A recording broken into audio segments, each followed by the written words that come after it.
Ladies and gentlemen, welcome to the Galloway and Isabel podcast. My name is Thomas Galloway.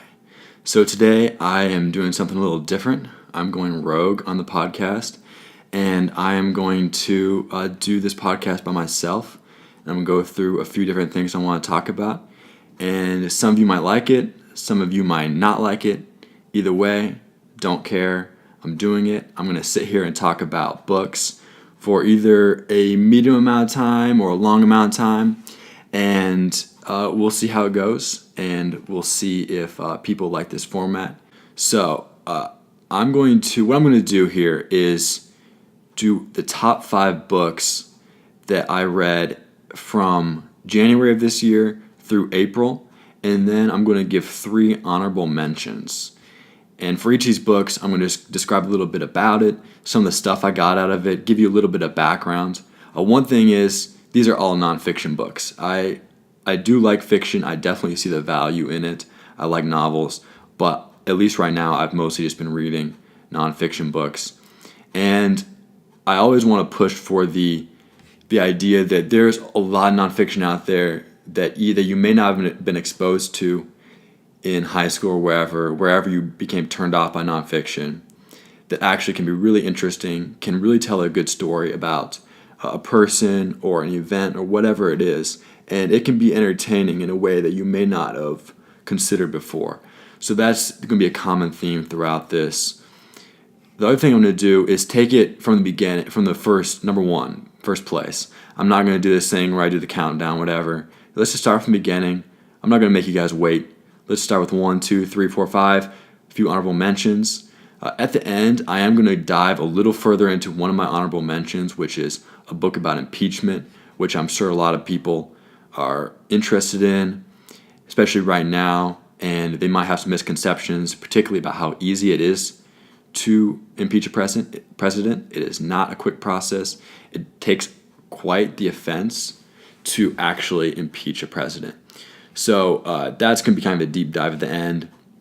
So I decided to push that towards to the end so that in case you guys don't want to hang around for that deep dive, that's perfectly understandable. But if you're watching this podcast on YouTube, that's awesome. If you have to stop watching it and need to go somewhere and you want to take the podcast on the go, check out the podcast app on your iPhone. The podcast is on there. And you can also check it out on SoundCloud. But first, before we get to this list, we need to talk about who is bringing you this podcast. This podcast is brought to you by Morning Bell Coffee Roasters. Morning Bell offers a diverse and unique selection of specialty coffees and have direct personal relationships with their suppliers.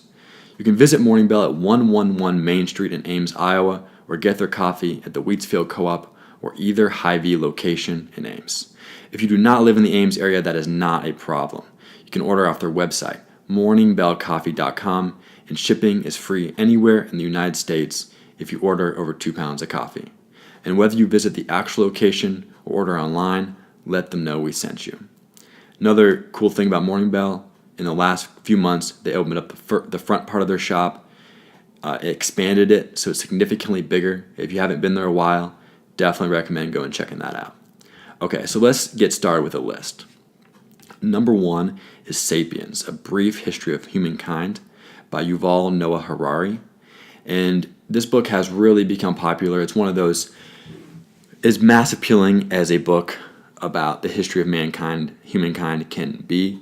It's reached a lot of popular acclaim among people who are not necessarily in science or anthropology. And it was published in English in 2014. I believe it was published a few years before that, and originally. And it essentially describes how our species has taken over the world. And he attributes a lot of it to our ability to trust in things we cannot see, like religion, money. Oftentimes, especially now, it's not backed by gold or anything. So that is just trusting in the government to back that money. Our ability to trust in financial markets, and then our belief in what he considers one of the most important religion-like structures in capitalism. So we have this belief that there are a lot of important things, but one of the most important things is our ability to go out there and work hard and make money, especially in the United States. And our influence on the world has really increased this. All the countries are very internationally intertwined economically. That's one of the main reasons that a lot of smart people, and I would also consider this to be fair, is that there's no way that there's going to be another world war unless something absolutely insane happens, just because we're all so connected in our financial markets with other countries that it'd be absolutely disastrous. We rely on each other way too much. It would take some kind of wild card, which could always happen, but that's what it would take to get to the point where we have a situation like that. But I think there's a lot of good opinions out there that would say that it is incredibly unlikely. That's the first book. So I listened to this book on Audible. I do listen to quite a bit of books, just between work and going around wherever I'm going. It's a lot easier than sitting down, but I do sit down and try to read them because I think it's important to really make yourself work instead of listening to stuff all the time. But this is a really good book. It's a very easy read, or very easy listen. I imagine maybe not a bad read for the subject matter that is covered. He does a really good job. That's why I'm assuming that's why it's so mass appealing, is because it's pretty easy to consume.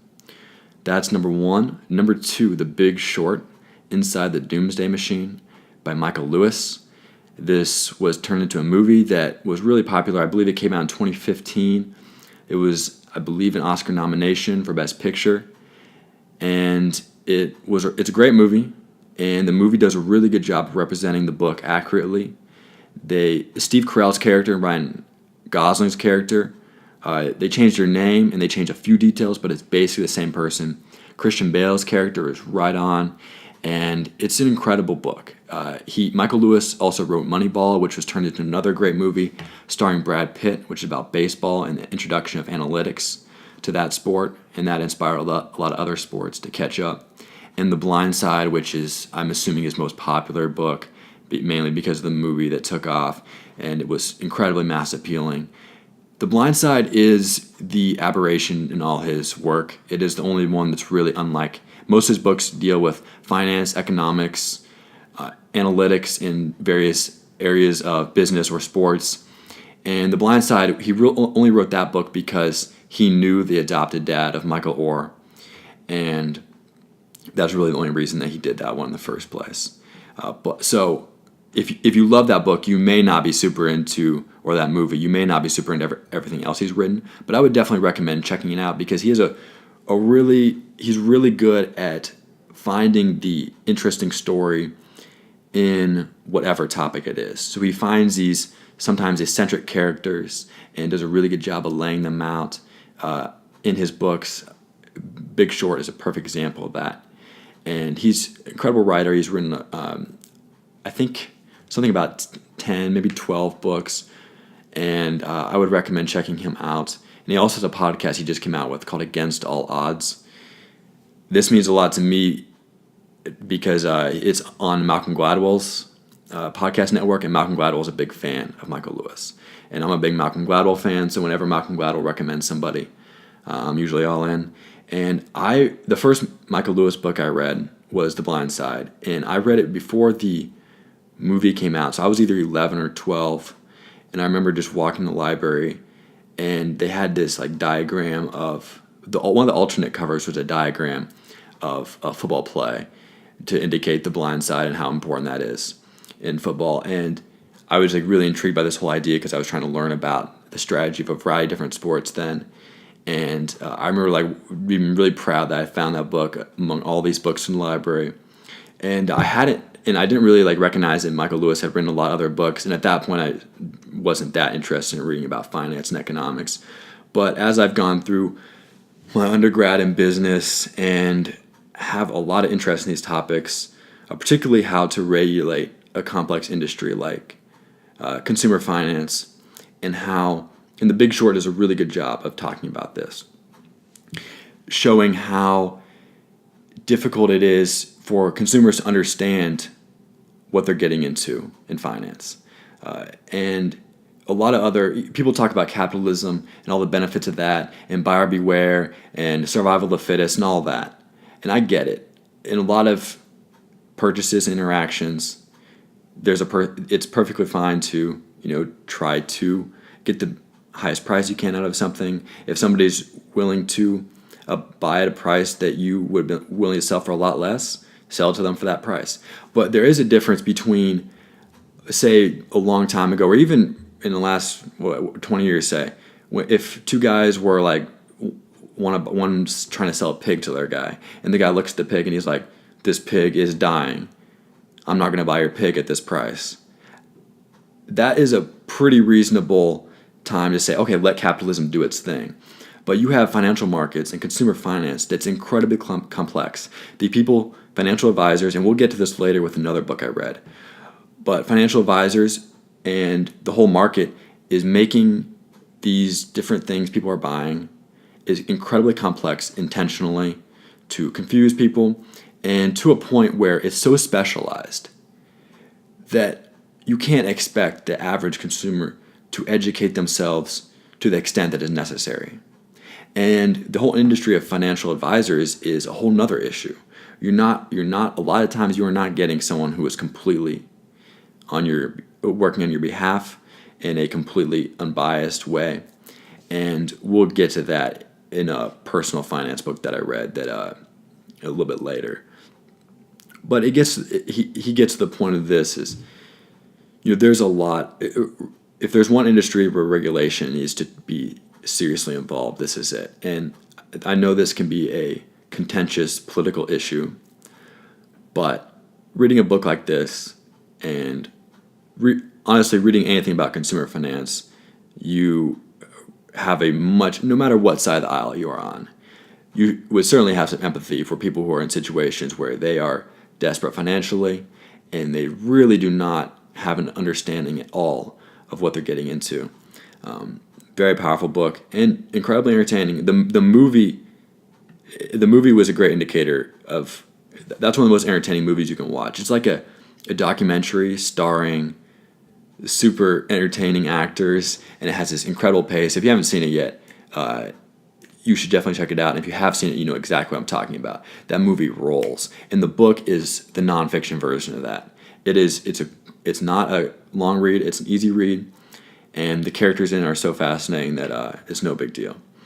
And even the complex topics like mortgage-backed securities, credit default swaps, CDOs, they go into all that in a way that can make it somewhat understandable, or at least allow you to Google it and figure it out for yourself. Also, if anybody out there intends to read this book or is just interested in this topic at all, I really enjoy talking about it. I've worked the last few years throughout college at a company that works with a lot of financial information. We work with the SEC a ton using their database, and so this topic is one that I'm really into. So I'd be really interested in discussing with some people if they have questions about it, or if they just want to talk about it. Okay, so let's see how far we're going. All right, 14 minutes, not too bad. I think I need to reset my camera.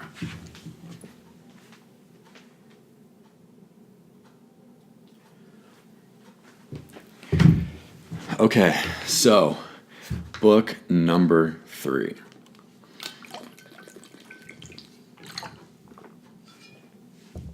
Book number 3 is Misbehaving: The Making of Behavioral Economics by Richard Thaler. He's a professor at the University of Chicago School of Business. And he actually made an appearance in the Big Short movie along with Selena Gomez. He's definitely the one you forgot. I forgot he was in that movie. Okay, so the discipline of behavioral economics was essentially founded by two psychologists that Richard Thaler got to know and worked with and was really inspired by their work. One of them, Daniel Kahneman, he wrote Thinking Fast and Slow. And Richard Thaler then really became even though he wasn't, I would say he wasn't necessarily the inspiration for this field, he became kind of the father of behavioral economics. And his whole idea was that traditional economists consider people to be these perfectly rational actors.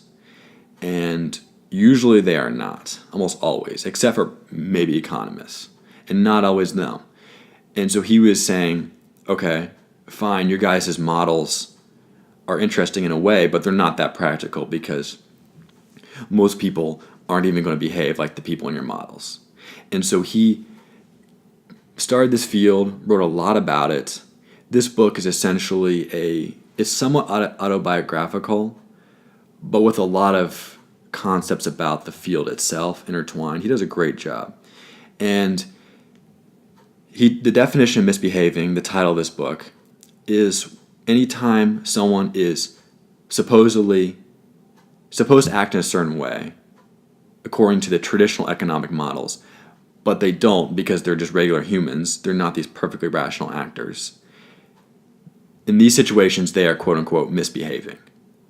And because they're not following what the models would say they would be doing, which is almost all of us. We're not always doing that. We did a podcast recently about sunk costs. Basically, anything that would be irrational would be considered misbehaving. There's a few key terms in behavioral economics. Bounded rationality is one of them. The idea that we're rational, but up to a point, that this has a limit. There's a parameters to our rationality. And the availability heuristic, which is relying on what you know already to make a quick judgment on something, whether it's accurate or not. You may not have the information in your head already to make these judgments, but because it's available, you do it. Okay, so this book does a really good job of going through a bunch of different examples in business and sports, similar to, honestly similar a little bit along the lines of Michael Lewis's work, where, like one example, NFL GMs not understanding the value of draft picks, and except for one team, you guys can probably guess who that is. They've won 6 Super Bowls in the last 19 years, and they've been to 9 of them.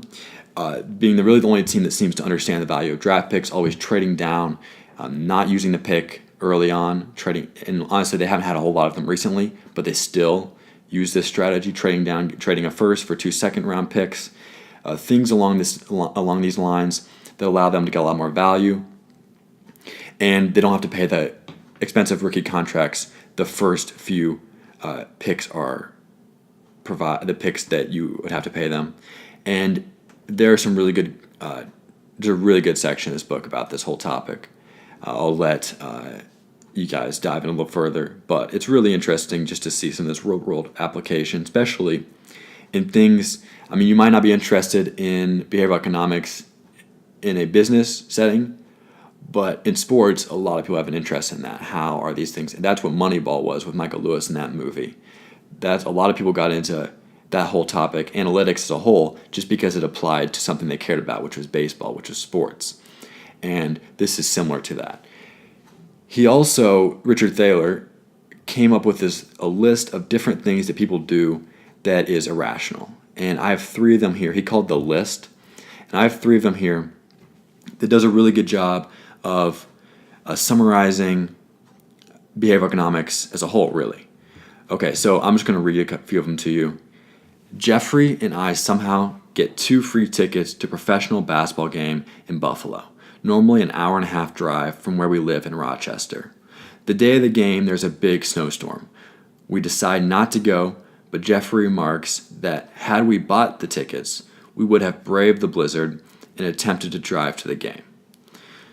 So he's saying that if you paid for the tickets yourself, you would feel the need to fight your way through the weather, even if it was dangerous, and get to the game. But since they got the tickets for free, they felt like it was okay. They could skip the game, and it was no big deal. And this is a really good application of sunk costs. If they had paid for it, they would have felt like they should have to go, but that shouldn't matter. Once they had paid for it, the only thing you should be doing is saying, okay, and this is essentially our whole podcast we did the other night, so I apologize if some of this is repetition. But once you pay for the tickets, you should be saying, okay, we could go to the game and get a certain value out of that, but then also offset with the risk of possibly getting in a car crash, or we can not go to the game and do something else that might bring us some value. But in the fact that you pay for the tickets or not, that's already past. That's in the past. That's in history. It should not affect your decision at all, but it does. And I even might do that. I'd be like, okay, yeah, I pay for the tickets. We have to go. But if I got them for free, I'd be like, okay, I mean, no big deal. We got them for free. It's not like we're losing anything. Either way, you're losing something. You're losing the value of possibly going to the game in both scenarios. Okay, here's another example. Linnea is shopping for a clock radio. She finds a model she likes at what her research suggests is a good price, $45. As she's about to buy it, the clerk mentions that the same radio is on sale for $35 at a new branch of the store 10 minutes away that is holding a grand opening sale. Linnea drives the 10 minutes for the $10 in savings. On a separate shopping trip, the exact same scenario occurs, except Linnea is looking at a television set for $450.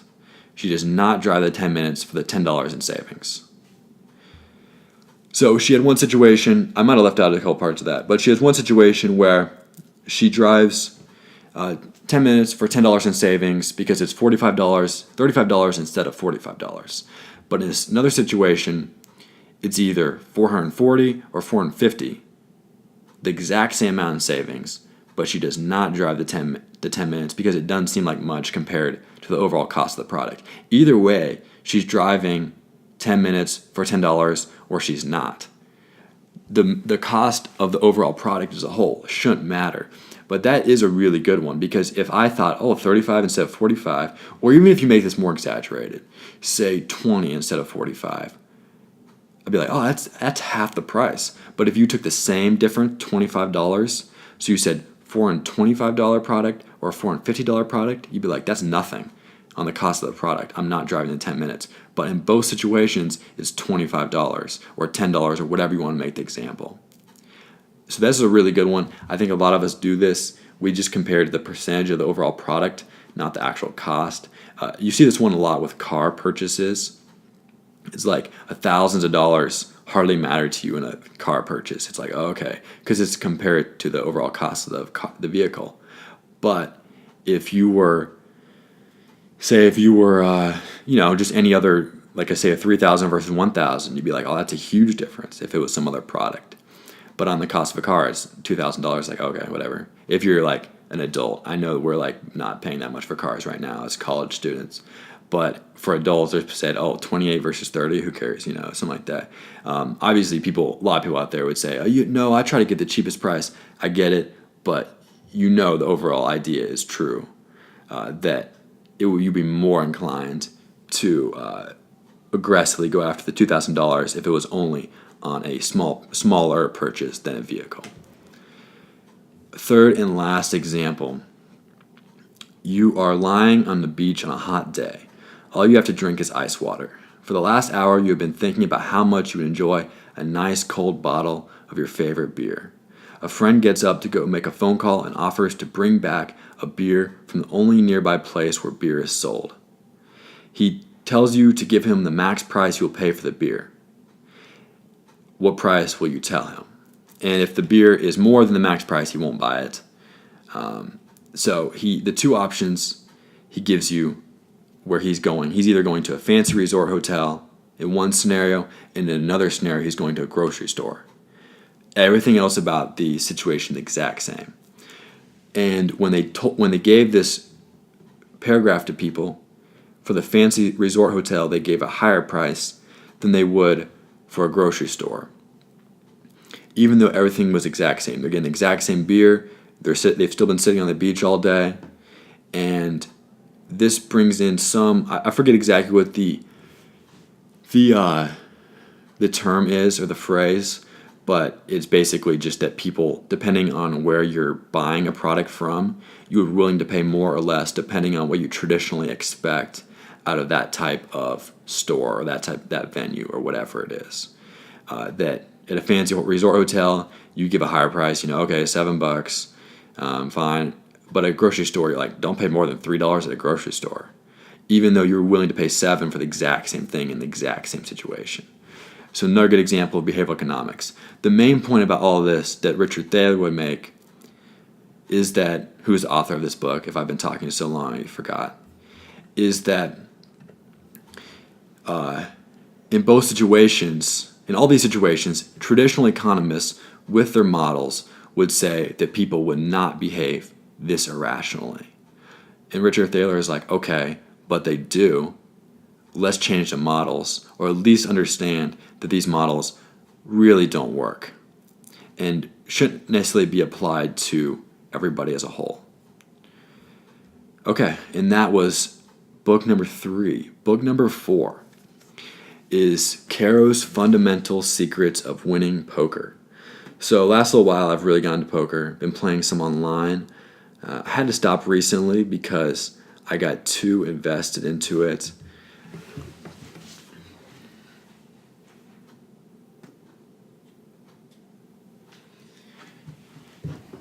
I had to reset my camera because I've stopped playing poker online because I've gotten too invested. I haven't been losing. In fact, I can actually make pretty solid money consistently playing online in low stakes games.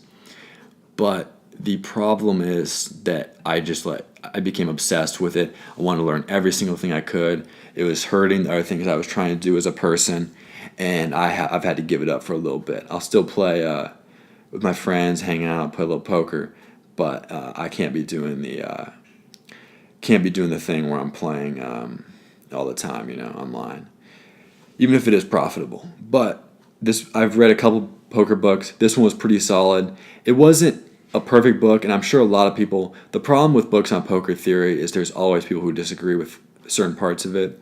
I don't know if I don't really know enough to disagree or not disagree. Poker is also not a perfect science. There's a lot of things that can make you a much more rational player, but it's certainly not something that everybody's going to prove the best way to play. But a few things that you may or may not know that really stood out and are as important as a poker player in general. Seat position is incredibly important.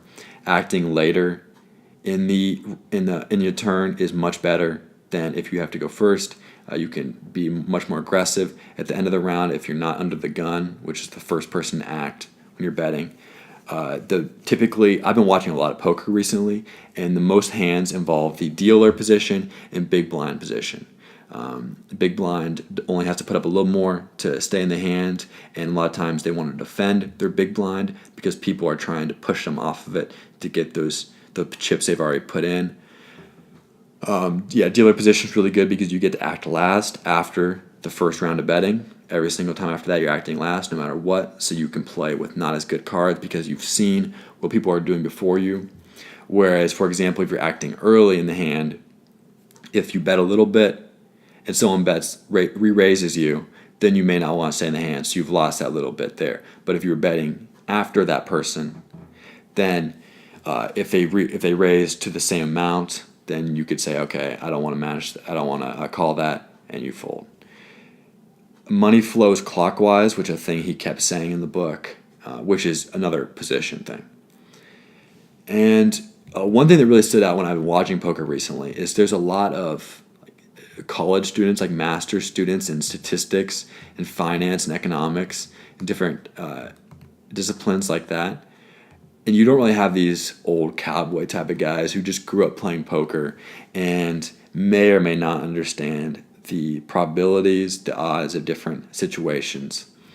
And I think it's much more fun to watch people who feel like they're actually playing the probabilities rather than just saying oh, I think I can figure this person out. Because maybe, but also probably not.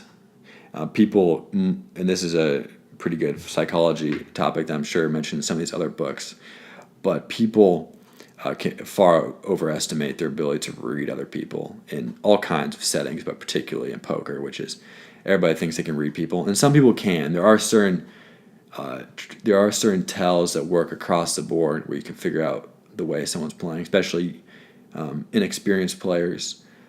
But a lot of times it doesn't work, and a lot of times people vastly overestimate their ability to read other people. Okay, so that was number 4. Number 5, the last book before we get to our 3 honorable mentions. And this is a super pragmatic book. It's not the most fascinating book, but it's a quick read, and it's super important. It's called The Index Card Why Personal Finance Doesn't Have to Be Complicated by Helene Olin and Harold Pollack. Helene is a columnist who primarily writes about personal finance, and Harold Pollack is a professor at the University of Chicago, not in finance, but he had some personal finance issues with some things that happened to his family, I believe an illness, and he needed to become much more financially responsible. So he did a lot of research and came up with this index card that he posted online, and it was 9 rules for personal finance. And his thought was that just by knowing these basic rules, you could put yourself ahead of tons of people in understanding the best moves in personal finance. So the book just expands on these 10 rules. Each chapter is one of these rules with a lot of extra information that you can know. Not a lot of information. The book's only like 190 pages. So it's a really quick read, and it's super important. Like it will really change how you think about things, and there's very few things that are as important as this. Even if it is a little boring, just power through it. Just do it. But I'm just going to go through the rules really quickly. I'm just going to literally read through the rules. You can also find these online. Just type in the index card, Harold Pollack. Rule number 1, save 10 to 20% of your income. I think most people would say more towards 20, but that's not always feasible.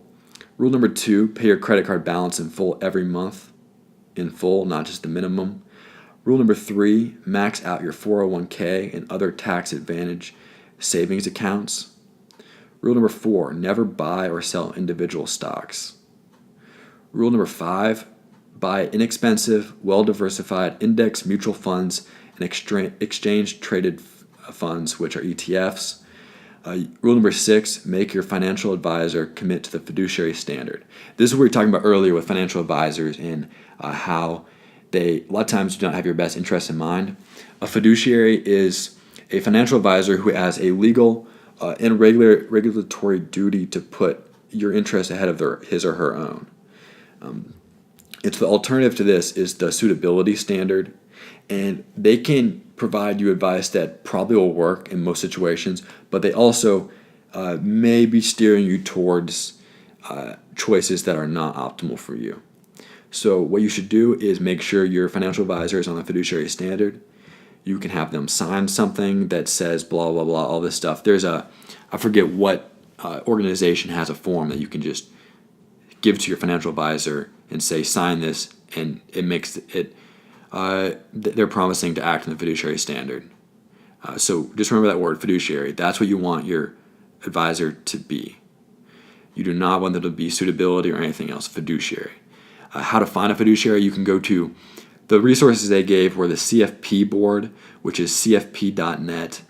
Supposedly you can find one through there. I have not done any of this. I haven't had the need to do this yet. So I can't tell you how that website works, but cfp.net. And then the National Association of Personal Financial Advisors. Also, you could probably just do how to find a fiduciary online, and you can for a financial advisor, and you can make it work that way. But I think that was the most important rule in this. Well, I mean, these all are important, but that's the one that that's such an easy thing to do compared to the rest of them, compared to saving a bunch or all this stuff. Just make sure your financial advisor is on the fiduciary standard. Rule number 7, buy a home when you are financially ready. Rule number 8, insurance. Make sure you're protected. Rule number 9, do what you can to support the social safety net. 9 solid rules. Like I said, the book, you can get on Amazon for $10. It will go into more detail on each of these. And it'll probably take you a few hours to read this book. Literally, you can fly through it. And that few hours could completely change your life. Probably more than for sure any book that I'm telling you. And probably most books or most time you could spend on basically anything. Okay, so let's get to, I believe that was 5 that I went through. 1, 2, yep, 5. Okay. So let's get to our 3 honorable mentions. Number 1, the Bill of Rights Primer. This book was written by Les Adams, who's a lawyer, and Akil Reed Amar, who is a constitutional law professor at Yale. General consensus would put him as the top constitutional law professor besides Cass Sunstein. who is at Harvard Law. He was an advisor for President Obama. He has written tons of books on constitutional law, one which we'll get to in a second. Les Adams essentially took Akil Reed Amar's book, The Bill of Rights, Creation and Reconstruction, and simplifies it into a super easy to read book that has, in the margins, it has a lot of little summaries of whatever the paragraphs are saying. So if you just read the summaries, you would be way ahead of people, and that would literally take you probably half an hour because the summaries are they're super brief, and then you'd be you know a ton about Bill of Rights. And I have not read Akil Reed Amar's book. It is way more extensive, I'm assuming, because I've read a couple other of his books, and they are very in-depth, very long, they're not an easy read. It will make you a much better reader if that's something you're trying to do. Just read Akil Reed Amar's book, any of them. That will really improve your reading ability. But if you're just looking to learn about the Bill of Rights, this would be the move.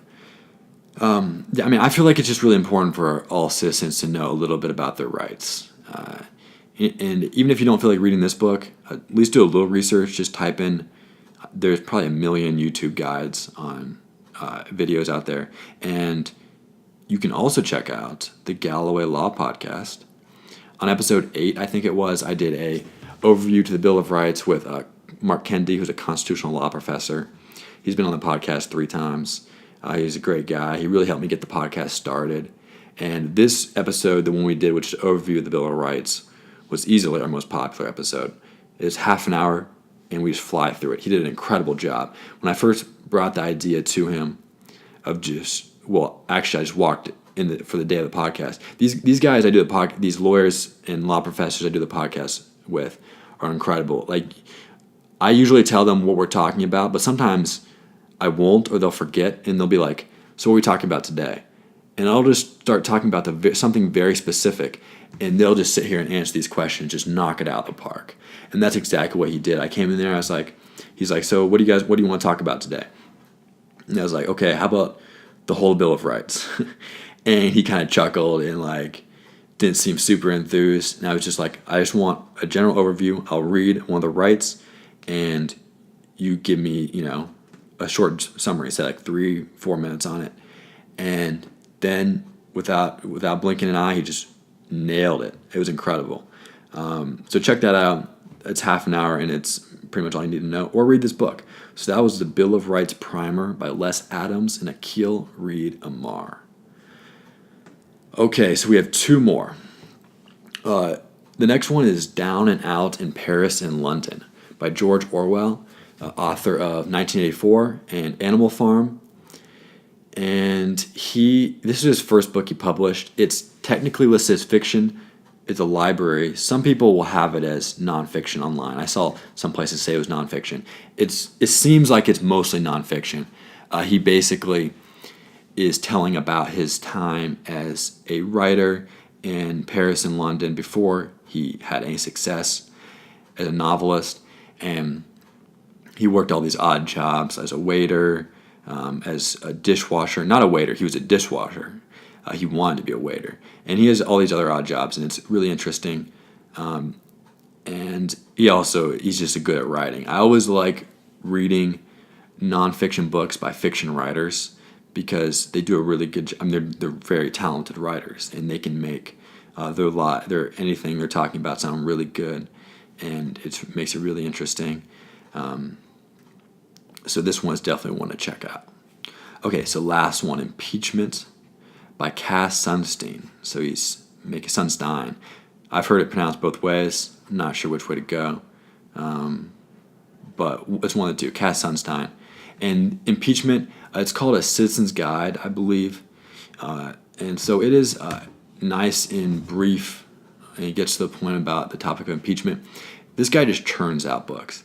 It's incredible. He's written, I think, he's been referenced more than any other law professor in the United States by other people who have used his research in their books or in their publications. And he actually was Mark Kendi, who I did the podcast with. Mark Kendi was taught by Cass Sunstein at University of Chicago Law School. back in the 80s. But this book's really good. He came out with a new edition, or is coming out with a new edition very shortly. So if you want to wait, you can just check that out. That's basically just updating it from, I believe, the original version came out 2 years ago when people were, right when Trump became elected, and obviously immediately people were talking about impeachment, not for really any legitimately good reason. No matter what you think about him, it takes a lot for a president to become impeached. And Sunstein's basically like, okay, you guys need to chill out a little bit here. I'm going to tell you what it actually takes to impeach a president. It's actually a very difficult process. It takes a lot to become impeached. And he wrote a book about it. So I'm going to go, I said I was going to go deep dive in this. I don't know how, like I said, if you guys don't care about impeachment at all, just shut this thing off now. And I'm not going to go too far into it. Basically, if you have a little interest in impeachment, just keep listening. And it's at some point, if it gets boring or you stop caring about our country, you can turn it off. Okay, so I might need to restart my camera.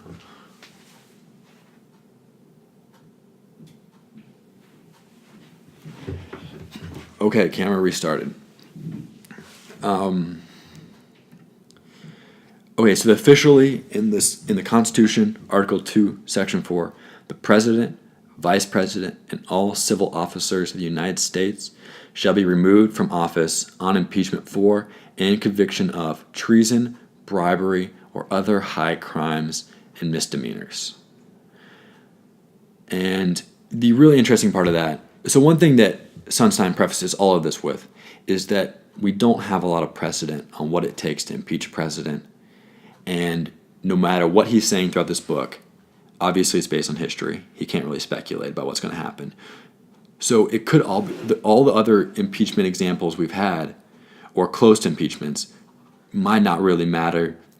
It may actually, like if you have enough people politically on one side in Congress, it might not be much that a president can be impeached for. Bill Clinton was almost impeached, or actually we'll get to that. He was impeached but not convicted. That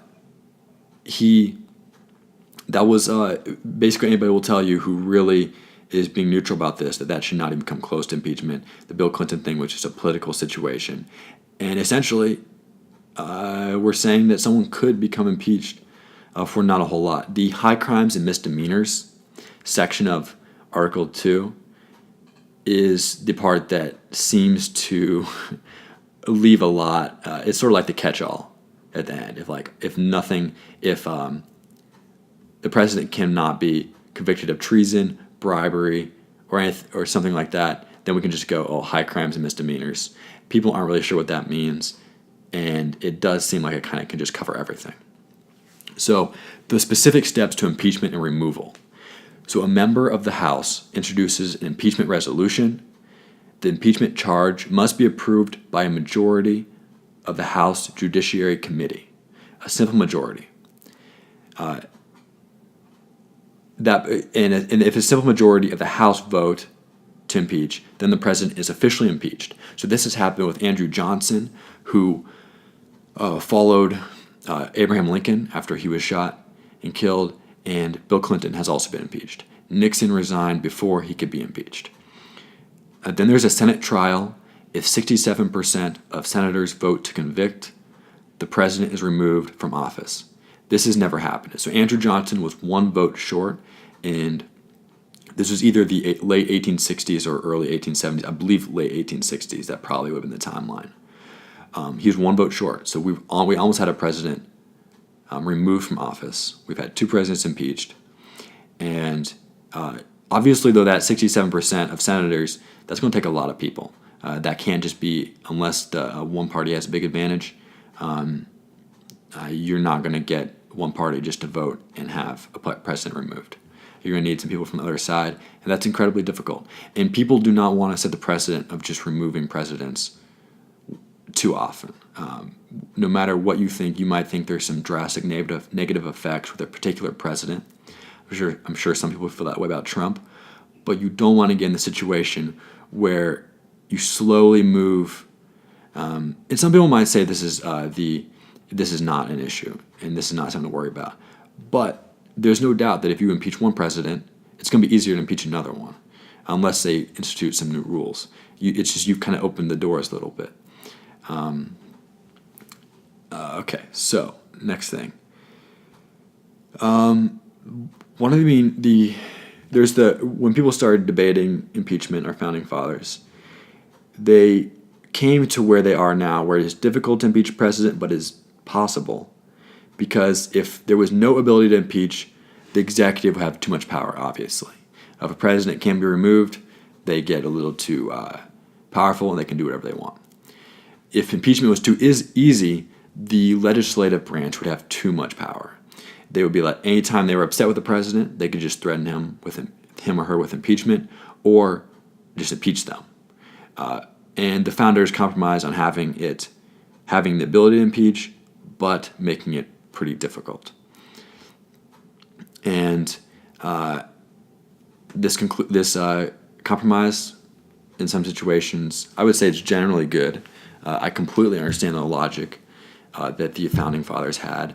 Some people might disagree. Some people might say that it should be easier. I think everybody agrees that the ability to impeach should be available. Now, the counter argument to that is, well, you just wait 4 years and elect somebody new. That was what the people who were in favor of not having the ability to impeach, they were in favor. That was their argument. You guys are electing every 4 years. Just elect someone else. But I think we all understand that might be too long, especially if it's early on in the president's term. Okay, so I'm going to close this podcast in this section on impeachment by going through a few different examples of impeachable situations. So there are obvious impeachable situations that Sunstein goes through, and there's obvious unimpeachable cases.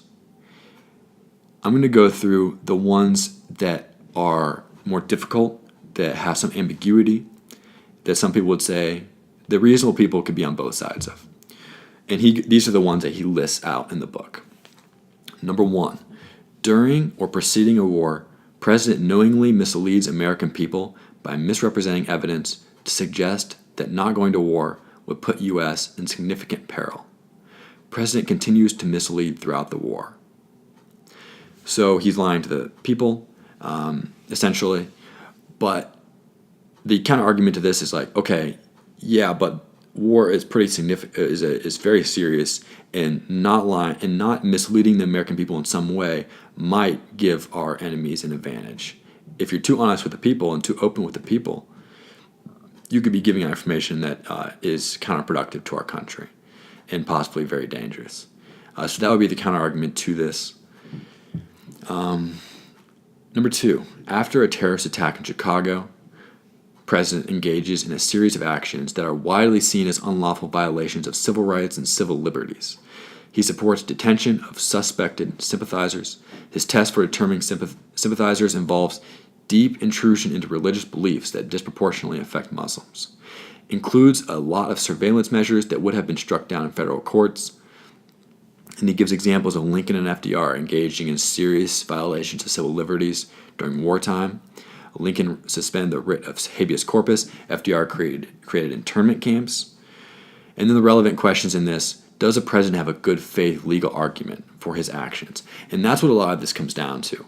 The general public may not like this, but when you're dealing with senators and you're dealing with essentially as a trial in the Senate to remove an impeached president, you're dealing with legal arguments, and that's what they're going to respond to. And from what Sunstein could conclude, a good legal argument, a good faith legal argument, could get you out of a lot of situations as a president.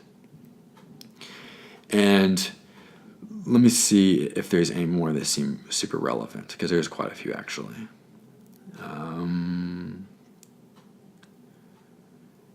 Okay. Not in time of war, President lies constantly and on topics including taxes, foreign policy, etc. President does not have the in wartime justification for not telling the truth. Okay, so this is just another gray area. You could say he's not lying. He's just spinning the topic in his or her favor.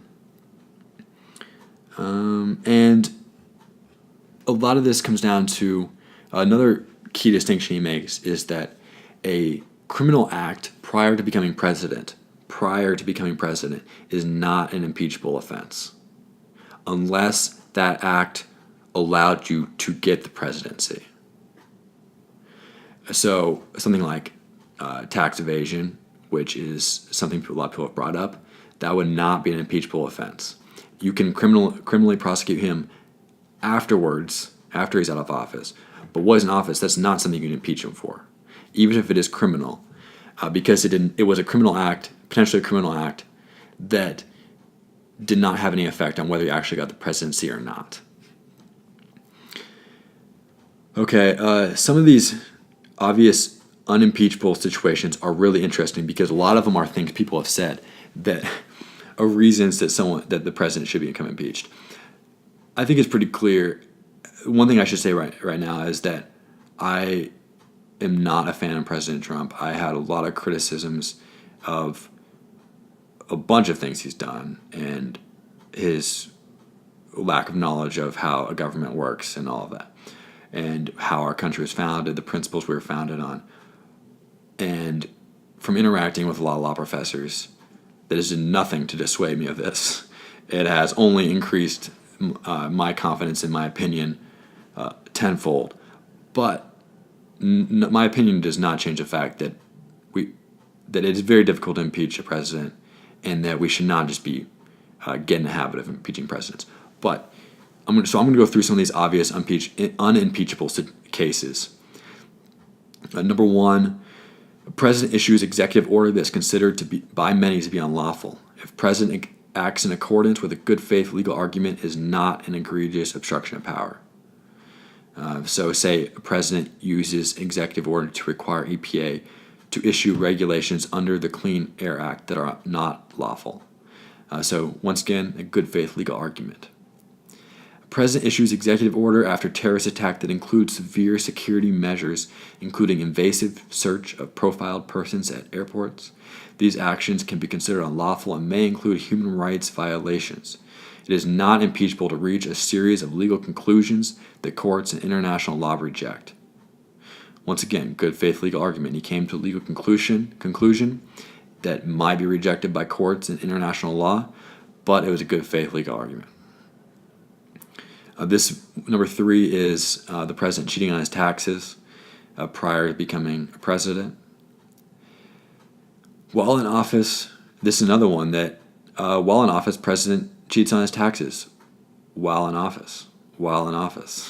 Once again, he cannot be impeached. Although he has committed a crime, it was not an abuse of power. President can be prosecuted when he leaves office. Now, I'd like also to mention that all of these Cass Sunstein, I would say he would probably not say he would probably not identify with any political party, but he advised President Obama. He was President Obama's main legal advisor for at least a certain portion of his terms in office. He has, above all, he is loyal to the Constitution and to the principles of constitutional law more than any particular party. And the things he is writing here are not to be interpreted at all as a defense of Trump in particular or anything like that. Number 5. This one is a bit convoluted and I don't think is really necessary. But that basically concludes what I have to say about this book. Like I said, a new edition coming out soon. It may have just come out, actually. I don't know for sure. The first one, though, is probably sufficient. It came out a couple years ago, but there have been more developments over the last couple years that you might be interested in learning about. But I think that's all I have. I really enjoyed doing this episode. I've been going on a long time. And if you enjoyed it, please like, subscribe, share with others. If you want me to do something similar, I'm glad to do that. I would like to do a one on books from 2018, just because I'm looking for stuff to talk about, trying to get some reps in doing these podcasts, and I'd be glad to do that. So thank you all for listening, and everyone have a great day.